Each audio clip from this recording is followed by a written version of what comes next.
What happens when a self-made CEO trades his suit for a greasy apron and finds something that changes how he sees his entire business?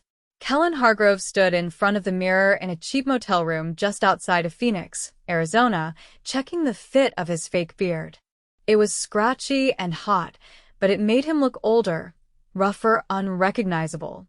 A fake name tag read Rick. Second-hand jeans, a faded polo, and a baseball cap completed the look. No one would think this man owned a 19-location burger chain. He'd bought the company 8 years ago from a retiring couple who built it from a food truck. Back then, it had only 5 locations. Now, the brand was growing fast, but lately the growth felt hollow. Customer reviews had dipped across a few spots. Word got back that some stores were cutting corners. Not enough to raise alarms, but enough to make Kellan uneasy. He'd been getting filtered reports from upper management for months, and something didn't sit right. So, he picked the location with the lowest employee turnover, Store 7, a small but busy spot in a working-class neighborhood. The district manager had said it was average, nothing flashy. Kellan wanted to see what average really looked like. He'd never met the staff there. Most of the store-level hiring was handled by local managers. That, plus the disguise, gave him full cover. He walked through the back entrance at 10:30 a.m., just before the lunch rush. The kitchen smelled like fryer oil and grilled onions. A short, wiry man with tattoos down both arms looked up from the grill. "You the new trainee?" he asked, wiping his hands on a towel. "Yeah." "Rick." "Cool." "I'm Mason. Line cook. Been here 6 years. You'll be on prep today: lettuce, tomatoes, buns. Real glamorous stuff." Kellan grinned. "Sounds good." The manager, a woman named Trina, came in a few minutes later. Early 30s, sharp eyes, fast on her feet. She barely glanced at Kellan. "Don't get in the way. Lunch rush gets stupid. Mason'll show you what to do." Kellan nodded, keeping quiet. He watched as Mason moved with practiced speed, flipping patties, calling out orders, adjusting the heat without being told. There was no showboating, just control. By noon, the place was packed. The line ran out the door. Kellan chopped lettuce and stacked buns, but kept his ears open. "You see Trina walk past that lady?" Mason whispered, nodding toward the counter. "3rd time this week. She's been a skin for an application." Kellan looked. The woman was maybe 20, baby on her hip, wearing a faded hoodie. She looked around nervously, then left without saying anything. "She keeps trying?" Kellan asked. Mason shrugged. "Yeah." "Trina says we're full. But we're not. We're down 2 people. "Why?" "Pays low. Schedules suck. Trina won't budge." Kellan made a mental note. He watched as Mason worked through the rush with quiet focus, checking on the new kid at the fryer, helping a teen cashier fix a broken register. It was like he ran the place without saying he did. Later, around 2:30, when things slowed, Mason tapped Kellan's shoulder. "Gimme a hand." They stepped outside to the alley behind the store. Mason pulled a brown paper bag from under a crate, still warm. "What's that?" Mason nodded toward the edge of the alley. An older man in a worn jacket sat on a milk crate, head down. Mason walked over, handed him the bag, and said, "Turkey burger, no onions." "Just like you like it." The man looked up and smiled. "Thanks, brother." Mason patted his back. "Stay safe, Al." Kellan stood frozen. "You do that a lot?" "Doesn't cost us much. I use the throwaways, mistakes, stuff nobody claims. Once in a while I toss in something fresh. He used to work here years ago. Got laid off. Life hit him hard. Does Trina know?" Mason looked at him. "She knows. Told me to stop once." "I didn't." Kellan didn't know what to say. All the reports, spreadsheets, and quarterly reviews, none of it showed this. Back inside, Kellan went back to prep. He noticed how Mason helped the high school cashier with her homework on break. How he covered a shift for the dishwasher, without complaint. how he made sure nobody left hungry. Later, when the store cleared out, Trina cornered Mason near the walk-in cooler. Don't think I didn't see you give that guy food again. He used to work here. He's not asking for money. Just a meal. That's not your call. Mason didn't flinch. Still gonna do it. Trina's face tightened. One more time, and I'll write you up. Kellan quietly stepped away, heart pounding. He wanted to say something, but not yet. He had more to see. By the second day, Kellan knew the rhythm of the kitchen well enough to keep up. He showed up early, sweeping the back lot before anyone else arrived. Mason gave him a nod, and they got to work without much talk. The morning crew was lean, just 4 people prepping for what would be another chaotic lunch. Trina clocked in 15 minutes late, coffee in hand, sunglasses on indoors. Kellan wiped down the stainless steel counter as she passed. Rick, right? She asked. You prepped those onions yet? They're done, he said, gesturing to the container. She didn't check. Just waved him off and told him to restock the sauces. Mason caught his eye for a second, said nothing, and went back to trimming burger patties with focused precision. At 11:30, the first rush hit harder than the day before. One of the cashiers had called out, so Trina pulled a high schooler named Danny from lobby duty and threw her on register. Danny looked panicked. I don't know all the combos, she whispered to Mason. Just read the screen and ask questions. You'll be fine, he said calmly. Rick, jumpin' on fries. Kellan moved without hesitation. The fryer sputtered and hissed. He dropped baskets and checked timers while keeping one eye on the front. Danny made a mistake on an order, wrong size drink, and the customer, a man in his 40s with a tie loosened at his neck, leaned over the counter. You listening? I said large. You got that, sweetheart? Danny tried to correct it, fumbling with the touchscreen.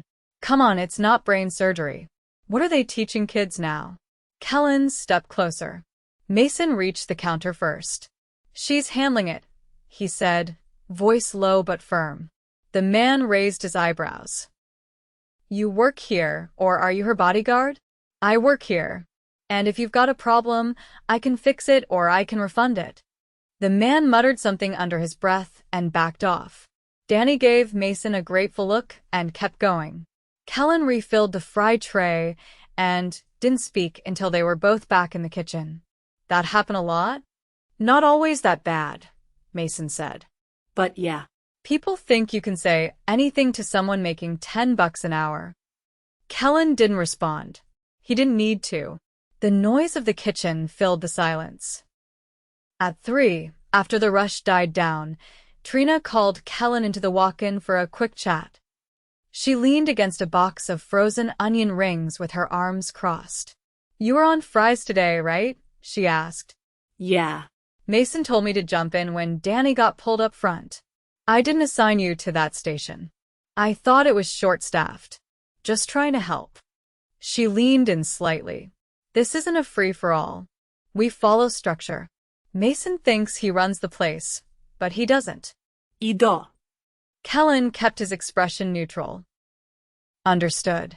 She held his gaze for a second longer, then pushed the door open and walked out. Later that afternoon, the dishwasher, an older man with a quiet demeanor named Jorge, slipped on the slick tile near the back sink. No one saw it happen, but Kellan heard the impact and rushed over. Jorge was on his side, holding his wrist. You okay? Kellan crouched beside him. Think I landed wrong, Jorge muttered, wincing. Mason appeared seconds later, towel already in hand. Can you move your fingers? Barely. Trina walked up after a few moments, arms folded. What happened? He slipped, Mason said. He should go get that looked at. Trina sighed. We're already down a body. If he can rinse dishes with the other hand, he needs a doctor, Kellan interrupted, sharper than he intended. She looked him over. Rick, right? You're still in training. Let the leads handle this. Kellan didn't answer. He helped Jorge up and guided him to a chair. Mason grabbed his keys. I'll drive him, he said. Trina didn't stop him, but her face said she wanted to. The rest of the shift dragged. Without Jorge, the dishes piled up. Danny tried to help between taking out trash and wiping tables, but she clearly wasn't trained. Trina stayed mostly in the back office. By 6, Kellan's arms ached from hauling bus tubs. As he washed up, Mason returned, wiping his hands on a dry rag. "Fractured wrist," he said. Doc gave him a brace. "He's out for at least 2 weeks. They gonna cover his time off?" Mason didn't answer, just stared at the ground. Around 8:30, after most of the crew had left, Kellan lingered in the back lot, tossing trash into the dumpster. The same young woman from the day before the one with the baby stood near the back door again, nervously shifting her weight. He opened the door. "You waiting to talk to someone?" She nodded. "I was hoping to see the manager. About the job posting." Kellan held the door open. "Come in. She's still here." The woman stepped inside cautiously. Her name was Kyra, early 20s, wore a name tag from a nearby grocery store. "I work mornings," she said. "Looking for something in the evenings. I've got a 2-year-old, so I can't do overnights." Trina appeared from the office, looked Kyra up and down, then turned to Kellan. "You can head out. I'll take it from here." Kellan stayed rooted. Something in her tone felt off. Kyra handed over a printed application. Trina barely glanced at it. "We're full," she said quickly. "You still have the window sign up," Kyra replied. "We leave that up in case we lose someone. I can start tomorrow. I've worked food service before." Trina folded her arms. "We don't have the bandwidth right now to train someone." "Sorry." Kyra looked down, nodded once, and turned to leave. Kellan stepped forward. "You said earlier we were short 2 people." Trina's jaw tightened. "That's not your business." "I think it is." She stared at him like she was sizing him up. "You can clock out now, Rick." Kyra had already slipped out the door. Mason appeared from the back, drying his hands. "She turned her away again?" "Yeah," Kellan said quietly. He didn't sleep much that night. The motel air conditioner rattled, and his brain wouldn't shut off. He kept seeing Jorge clutching his wrist, Danny swallowing her nerves, Kyra backing out the door again. The next day, Trina didn't show. Mason didn't react.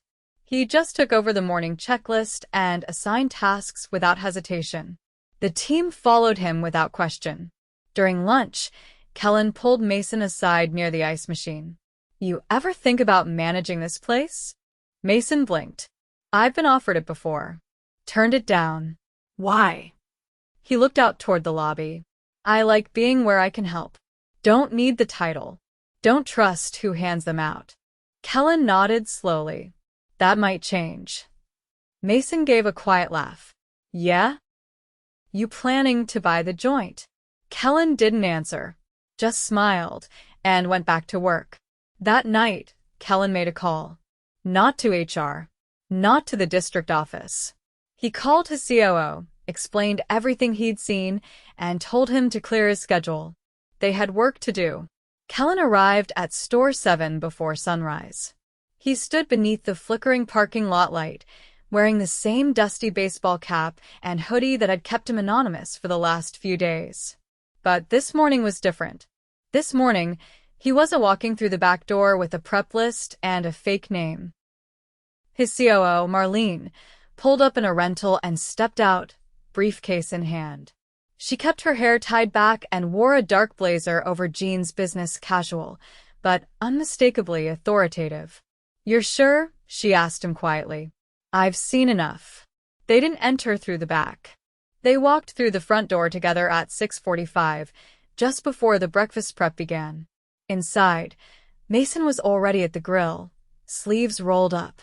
A younger team member, Robin, was unpacking boxes of produce with tired eyes. No sign of Trina. Kellan removed his cap, pulled off the beard, and approached the counter.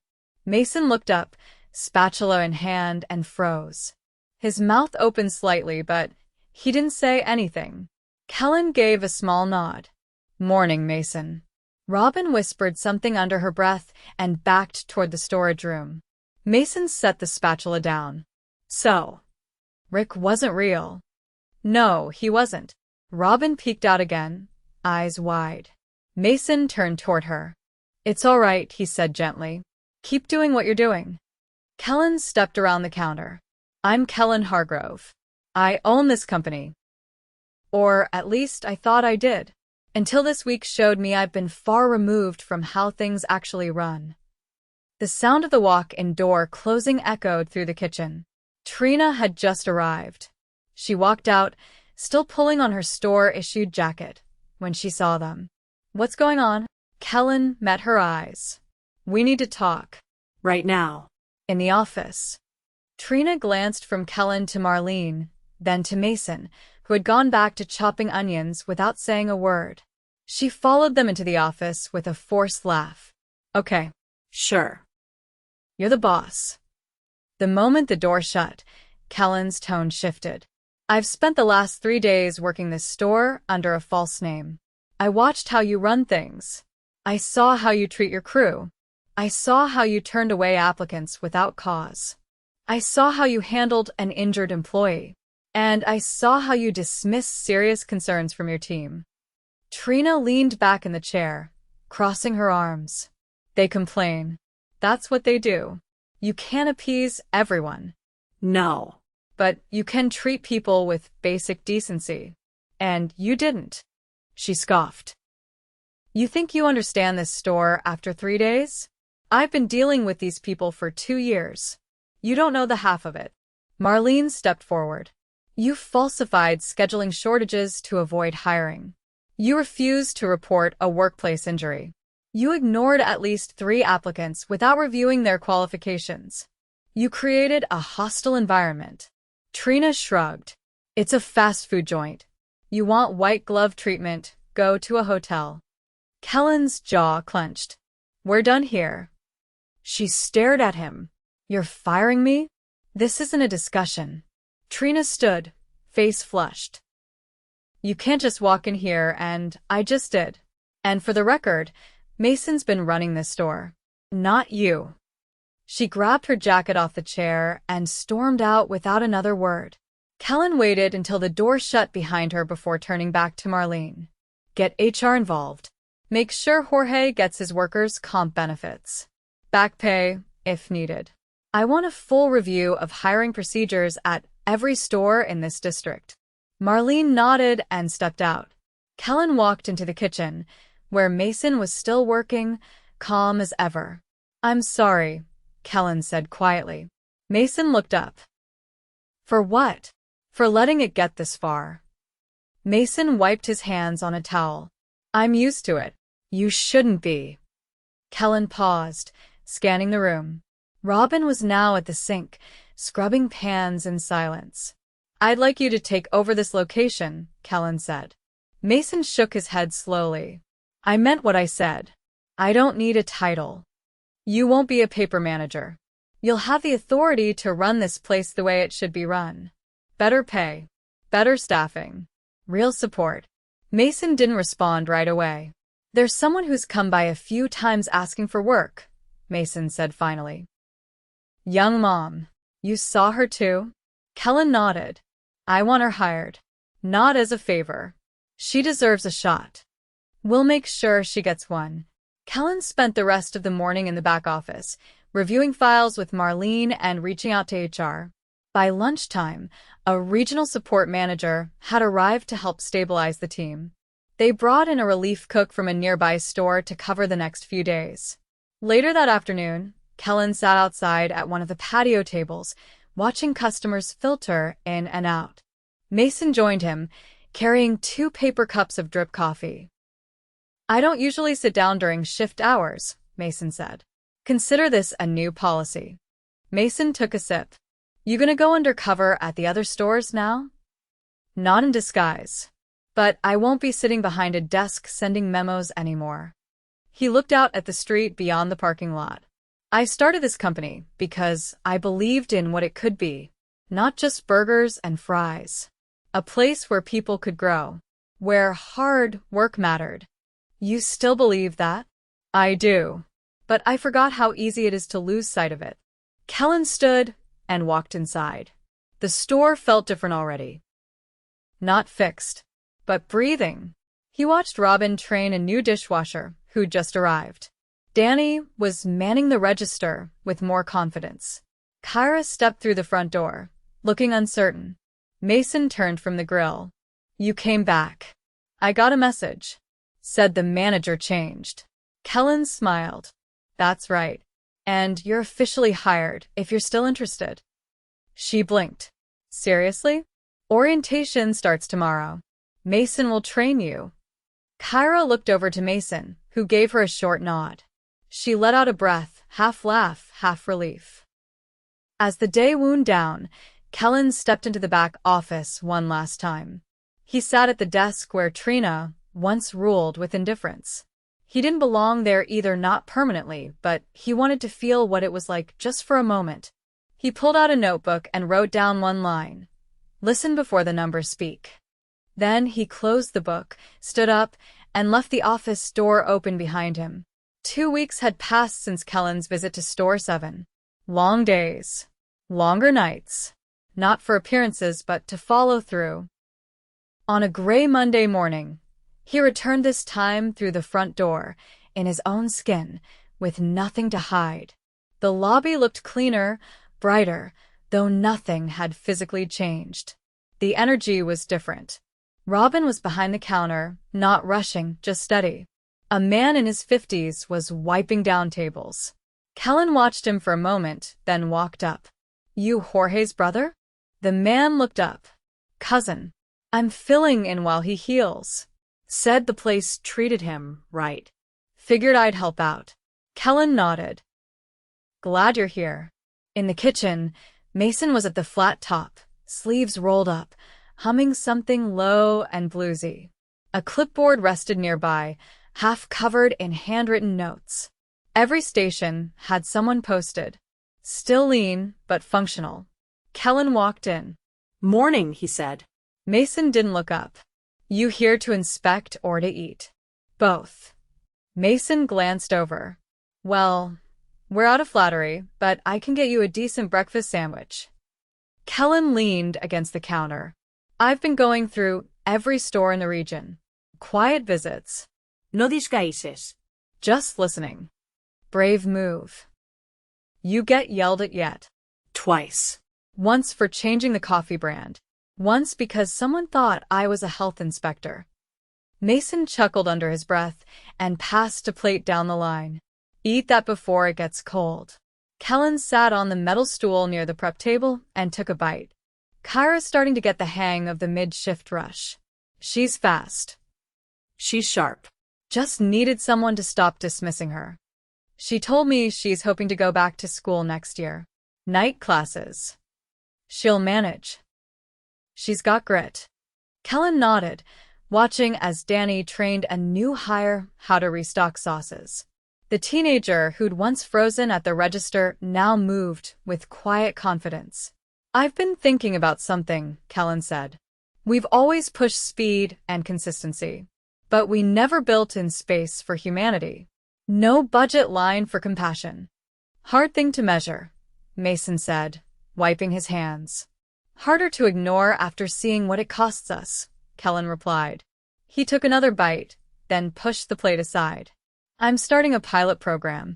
5 stores, including this one. Higher base pay. Guaranteed 2 consecutive days off per week. Emergency assistance pool for staff, with unexpected costs, car repairs, medical bills, childcare. Funds matched by the company and local donations. Mason raised an eyebrow. You're serious? Fully. Already approved by the board. I want to see what happens when we stop pretending people's lives end at the time clock. Mason folded his arms. And if corporate says it eats too much margin? They already tried. I reminded them who signs off on their bonuses. Someone called Mason's name from the back. He held up a hand but stayed put. You're making changes. That's good. But you know this place still has holes, right? We're not fixed. Of course we're not. This isn't a rescue story. It's a rebuild. Mason nodded once, then turned toward the grill. Then let's rebuild it right. Just before lunch, a woman wearing a red windbreaker and holding a clipboard came in. She walked past the counter and straight into the kitchen, flashing a badge. "Marlene sent me," she said. I'm overseeing hiring compliance checks. Kellan walked over. "You'll find everything's up to date now." She smiled politely. "I believe it. But we're checking all 19 stores." Good. "Don't stop at paperwork. Talk to the crew. Ask them how it feels." She raised an eyebrow. "You want honest feedback? That's the only kind worth anything." She nodded and stepped into the back office. As the lunch rush began, Kellan stayed near the line, out of the way but observing. A man came in wearing a worn jacket and carrying a plastic bag.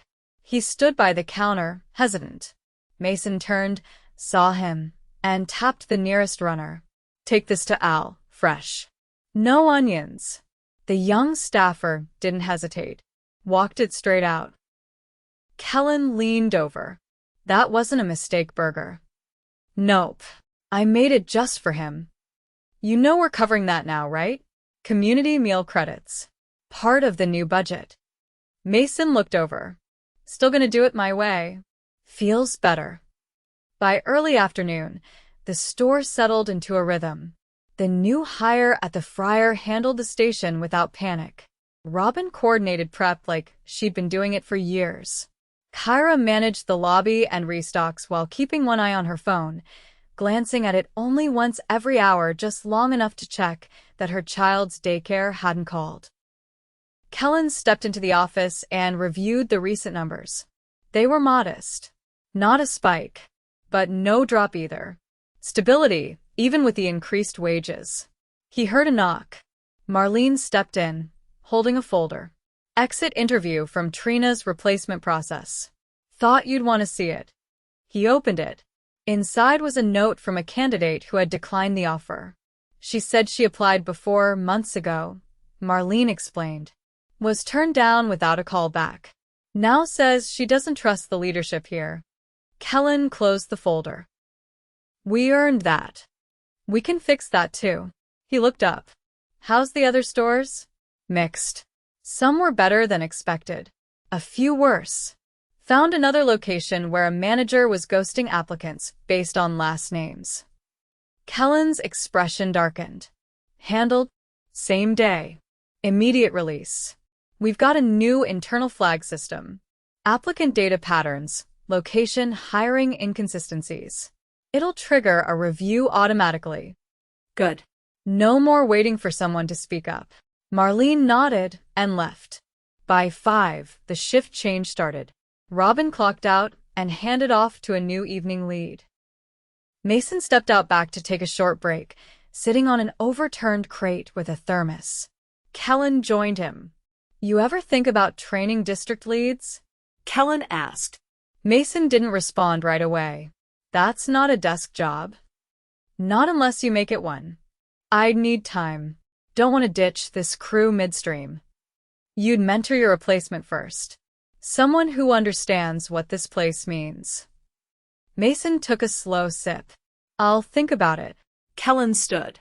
"We'll need more like you. Not just kind. Consistent. Honest."